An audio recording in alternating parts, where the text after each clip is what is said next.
Every year, millions of tourists flock to London to watch the pageantry of the British monarchy. The crowns, the carriages, the palaces. It looks like something from a fairy tale.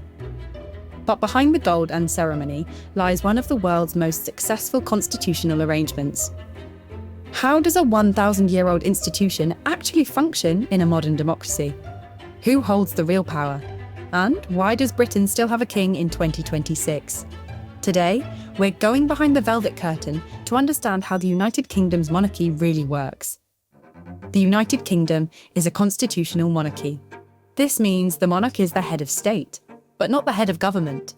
Real political. Power lies with Parliament and the elected Prime Minister.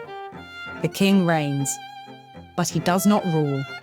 This principle was hard-won through centuries of struggle.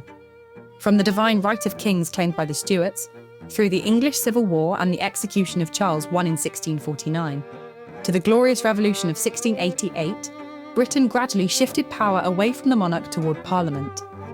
By the 18th and 19th centuries, the system we recognise today had taken shape. Queen Victoria's long reign helped define the modern ceremonial role: visible, respected, but politically neutral. Today, the monarch's role is defined by convention and law rather than a single written constitution law. Britain famously doesn't have one single document.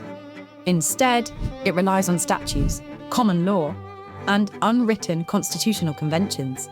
So what does the king actually do? He is the living symbol of the nation and the Commonwealth. Every week, he meets privately with the Prime Minister. These meetings are completely confidential, no minutes, no leaks by convention. He receives foreign ambassadors, hosts state visits, and undertakes overseas tours that strengthen Britain's soft power. At the state opening of Parliament, the king delivers the King's Speech. But the words are written by the government, not by him. He gives royal assent to bills, the final step for a law to pass. The last time a monarch refused assent was in 1708. It is now considered unthinkable. Here is where it gets interesting.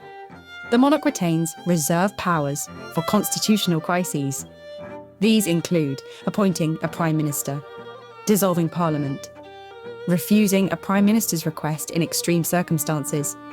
These powers are almost never used because the mere threat of their use encourages politicians to behave responsibly. The last major test was in 2019 during Brexit-related parliamentary chaos, but the system held. The King is Commander-in-Chief of the British Armed Forces. Soldiers swear allegiance to him, not to the government. He is also Supreme Governor of the Church of England. Many executive powers declaring war, signing treaties, issuing passports are exercised in the King's name by government ministers. The monarch provides the legal and historical foundation for these actions. The monarchy is bigger than one person.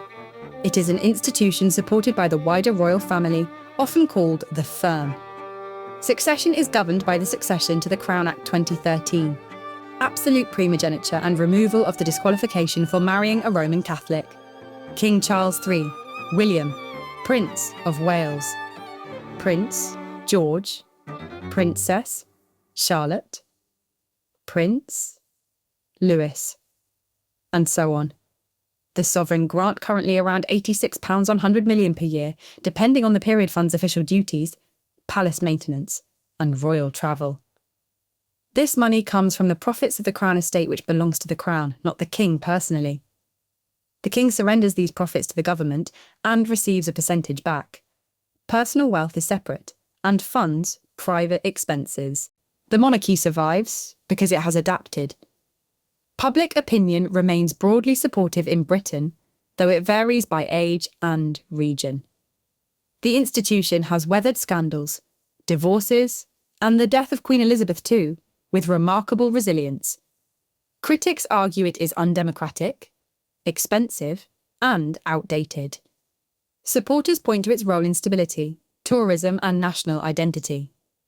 Unlike elected presidents in other countries, the monarch is politically neutral, a non-partisan head of state who can represent the entire nation. Commonwealth realms have their own relationship with the monarch. Some debate becoming republics, but the shared crown still provides a unique historical link. The British monarchy is a masterclass in soft power and constitutional subtlety. It has survived because it surrendered real political power long ago and embraced its role as a symbol of continuity, tradition, and national unity in a changing world. It is neither all-powerful nor powerless. It is carefully, deliberately limited, and that limitation is precisely why it endures. In an age of polarisation and short-term politics, the British monarchy offers something rare, an institution that is expected to think in centuries, not election cycles. Whether that remains valuable in the decades ahead is a question only the British people can answer.